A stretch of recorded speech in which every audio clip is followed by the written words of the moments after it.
o Calazans precisa me contar sobre a revista Barata. Eu acho que o Calazans é meu pai. Como começou isso aí? Nós estávamos, era a época, anos 70, 77, 78, e eu desenhava, eu escrevia poesia, escrevia contos, crônicas, aquelas coisas. E o nosso colegial tinha, era segundo grau, mas o segundo grau já tinha um preparatório para o antigo colegial. Então era profissionalizante.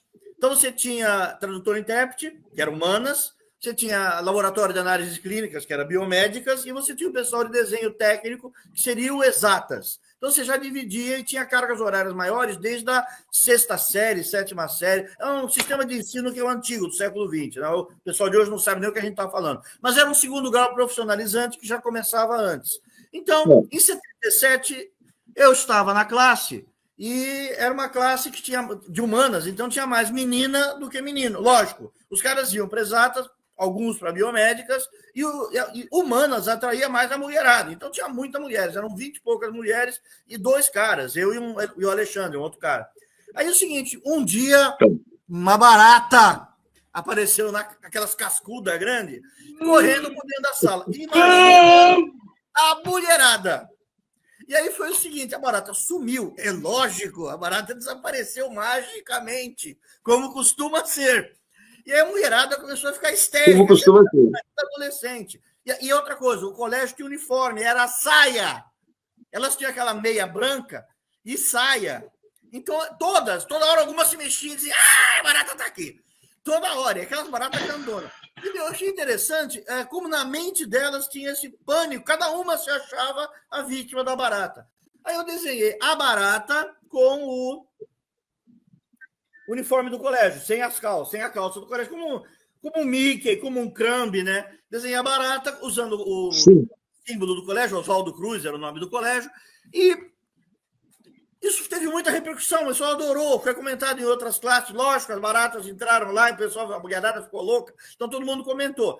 Aí eu aproveitei esse gancho, eu já fazia contos em máquina de escrever com papel de seda, com carbono. Ninguém sabe o que eu estou falando, é uma tecnologia obsoleta. Então, tinha papel carbono, papel de seda. Vocês sabem o que é, porque vocês são dos aléns. Mas quem está vendo, velho, não sabe nem o que é máquina de escrever. Então, eu fazia esses contos, poemas, e desenhava no carbono. Você sabe que se desenhar no carbono é papel escuro que passa para outra cópia. Sim. E eu fiz rodar com essa imagem da barata, umas cópias, 3 cópias, é o que dava para fazer, 3 cópias. Lógico que nenhuma voltou para mim. Circulou pelo colégio e não voltou. Então teve uma boa repercussão. Tinha uns contos, umas crônicas minhas, uns desenhos, umas caricatura de professores, um desenho, caricatura das meninas também, e isso teve uma repercussão. Né? E aí, eu juntei um pessoal, começamos a conversar com o pessoal das outras classes e tentamos montar, isso é 77. Levou 78, 79, eu continuei circulando umas contos, crônicas, desenhos assim, e a gente conseguiu, o Nilo, um dos rapazes fundadores da revista, ele tinha, o tio dele tinha um mimeógrafo. E aí, sim, a Fazenda Barata. Nós estamos falando, anos 90 já foi bem tarde. É que a gente começou bem antes. Então, primeiro a gente começou com o carbono, depois a gente fez um negócio chamado mimeógrafo a álcool. Então, nós somos geração... Isso eu conheço bem. Sim, nós somos geração mimeógrafo. A barata, mimeografada, tá vendo o roxo? Esse roxo é característico de quem é da época, né? A barata, a barata número 1, mimeografada, primeira vez que está sendo visto isso num vídeo. A revista Barata, mimeografada a álcool, vê, tem uns textos a álcool, as ilustrações minhas, né? Só eu desenhava do grupo. Aqui é a equipe, deixa eu deixar para mostrar. É a equipe, somos nós, só uma menina que fazia uns contos, e aí a gente fez esse negócio, tinha umas histórias em quadrinho, tem ilustrações, um texto maçudo, muito texto, né? Crônicas, contos. E eram as brincadeiras. Tem a barata usando uma asa delta, aqui não vai dar para mostrar. Dá para ver? A barata numa asa delta. Então era Santos, né? Então era esporte de praia. Aí nós rodamos isso aqui nessa mesa onde nós estamos filmando.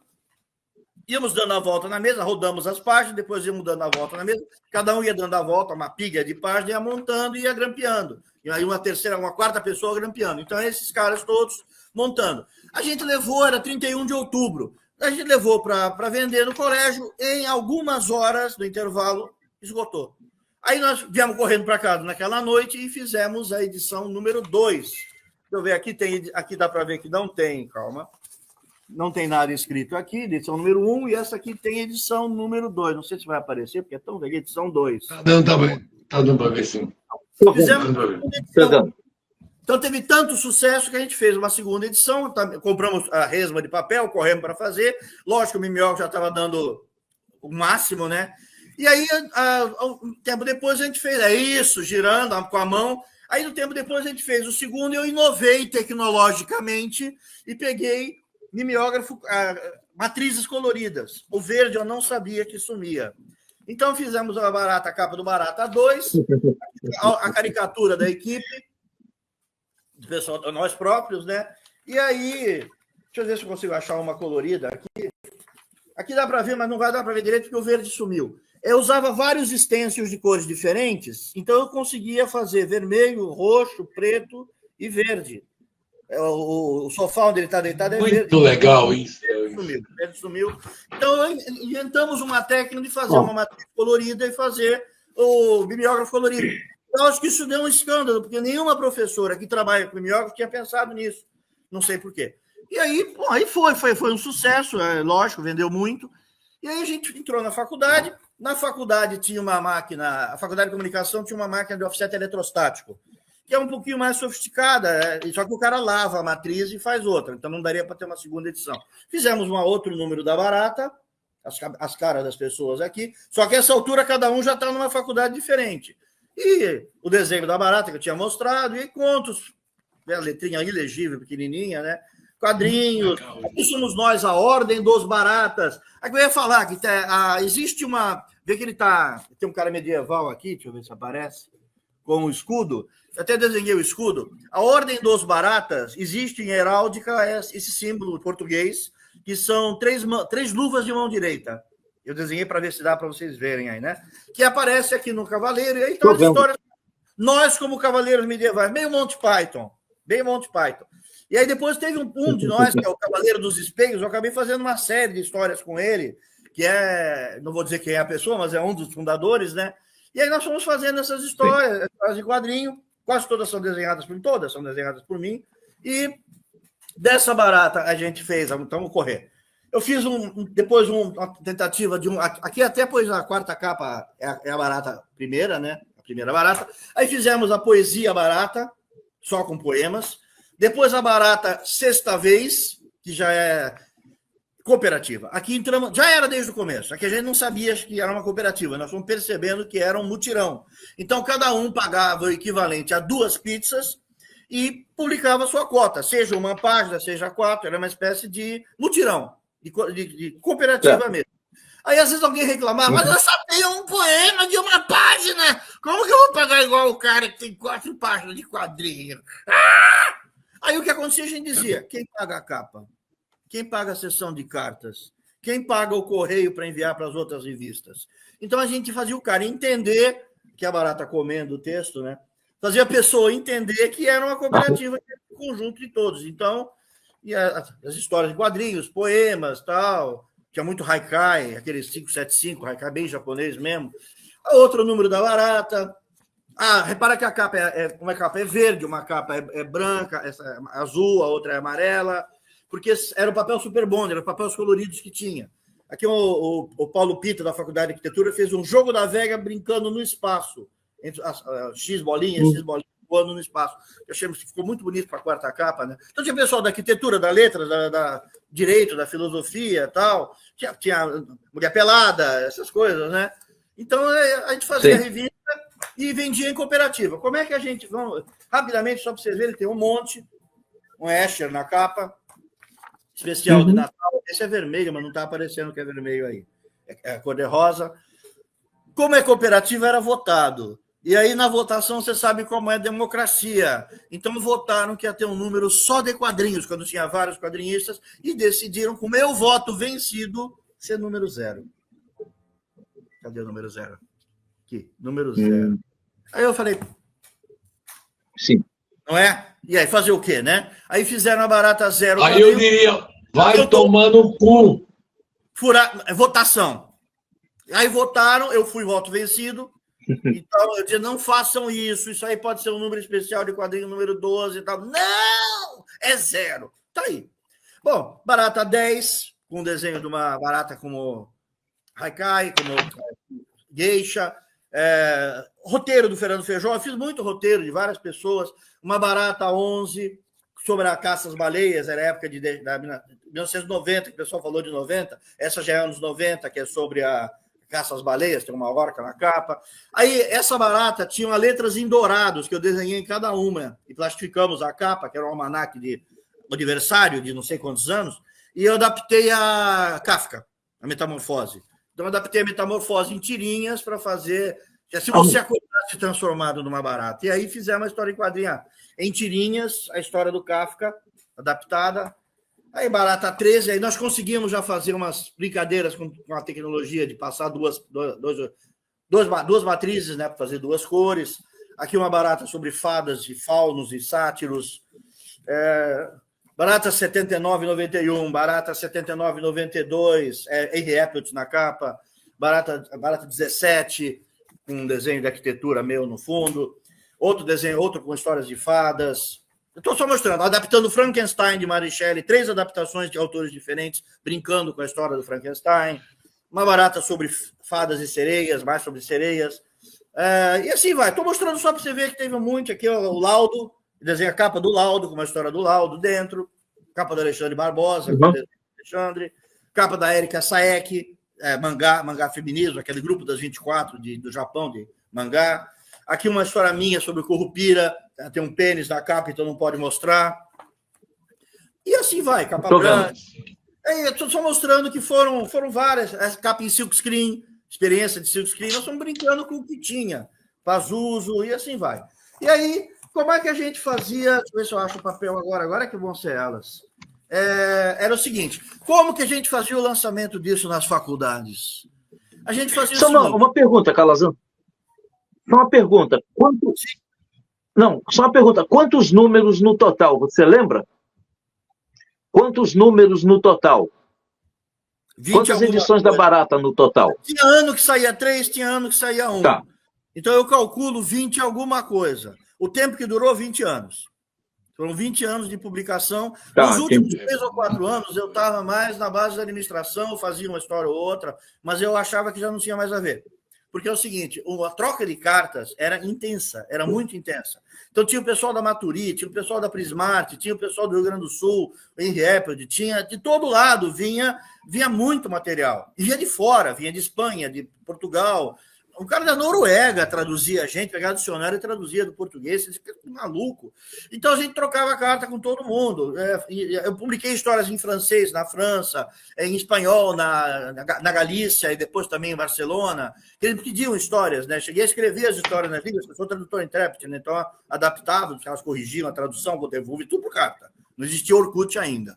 Então a gente teve muita duração, foi muito tempo, teve outras publicações, estou mostrando só a barata, né? Mas houve publicações individuais dos autores dentro, é uma cooperativa, né? Então o cara, se ele quer fazer, quer usar o selo da revista, quer usar a infraestrutura, a rede de contatos, nós estamos abertos a isso, é para isso. Como é que a gente lançava? E o Fernando Feijó segurando, um cara grandão, fortão, ele ia segurando um pote cheio de baratas vivas com uma ficha de cassino. Atrás de uma menina puxando uma barata que eu e o Alexandre Barbosa fizemos em papier machê. Eu vou mostrar a barata daqui a pouco, se todos aguentarem assistir essa live. Aguentarão. Não, uma professora de folclore chegou a falar que era um Bumba Meu Boi. Porque a gente fazia em cada lançamento barata, às vezes 2 no ano, às vezes uma num ano, outra no outro. Mas a gente fazia essa procissão. Esse Bumba Meu Boi, esse boi de Parintins. Aí ia as meninas segurando as revistas, poucas revistas, e vendendo as revistas. Atrás ia o Piton, que eu já citei. Ih, ele saiu do ar. Bom, e o Fernando Piton foi comigo lá na Muito Prazer, que é o Karateka, e o Alexandre Barbosa, que também era Karateka. Eles iam atrás, não iam de kimono, eu desenhei de kimono de sacanagem aqui. E iam atrás mais meninas segurando a revista e oferecendo e vendendo. Então, e eu ia lá atrás com a bolsa com um monte de revistas dentro, conforme ia acabando as delas, eu ia passando. Por que as baratas dentro do pote? Porque é o seguinte, a menina que enfiasse a mão no pote e pegasse a ficha, ganhava uma revista. Só que a gente não sabia que tinha as meninas da biologia. E elas estão acostumadas a mexer em bicho, elas enfiavam a mão e pegavam. Perdia 1 ou 2 revistas cada vez que lançava, mas aí as outras da classe que viram aquela pegar a revista também vinham comprar. Então era uma espécie de brinde que acabava funcionando. E a barata, pela primeira vez também, será mostrada a barata. Essa é a barata de papier-mâché. A barata de papier-mâché. Tem rodinha, por isso que ela era puxada. Tem um fio de nylon de pesca para ir puxando a ela. E os 2 karatecas vinham atrás, porque sempre tinha um engraçadinho que queria pisar na barata. Então, as antenas são 2 cabos, as pernas têm os fiozinhos, se você olhar de perto, tem os fiozinhos amarrados para aparecer pelinho, e tem as nervuras do corpo aqui, papier-mâché, né? Papier-mâché, papel amassado com gesso. Então, e depois pintado de marrom. Eu e Alexandre Barbosa fizemos na casa dele, e o carrinho, acho que foi ele que arranjou, está desfazendo, caiu um pedaço aqui. Ela está se desfazendo. E aí, essa é a barata que era usada para o Bumba Meu Boi, para o Boi Garantido e Caprichoso, que era a nossa experiência de levar esse happening, essa performance, esse evento que era uma ação de marketing para vender a revista, na verdade. Funcionava. Muito legal. Muito legal isso. Sim, ninguém sabe que isso pela primeira vez. Fazia um marcador de livro com a revista também, dava de brinde para as pessoas. Quer dizer, a gente tinha ações de marketing em volta que acabavam gerando um disse-me-disse. E a gente saía até em jornal, o pessoal do jornal vinha entrevistar a gente sobre a revista. Então, era um evento. Uma vez, Barata, não conte para ninguém isto. Não conte. Mas o Doce Pastel, que era uma pastelaria na esquina das faculdades, quis anunciar. Aí ele ofereceu o nome que ele queria. Ele queria dizer, tem barata no Doce Pastel. Você entendeu? Aí a gente concorda, porque o cliente sempre tem razão, né? Ele anunciou, a gente pôs a frase que ele queria e ele pegou uma quantidade de revistas que iria distribuir para os clientes deles lá e tal. Lógico que isso aí começou a virar um boato de que tinha barata. Evidente. O cara não adiantou falar. Não adiantou falar. Mas o cara ele criou o slogan, ele achou que era genial, tem barata no Doce Pastel. Lógico que prejudicou bastante o negócio dele, mas aí o cliente sempre tem razão, né? Então, oi, voltou, Eduardo, bem-vindo. Opa! Eduardo, você chegou a ver, depois volta o vídeo que eu mostrei a barata. É que ela está se desmanchando. Essa é a barata que a gente usava nas apresentações, no Bumba Meu Boi da barata. Depois volta com calma que tem os detalhes dela.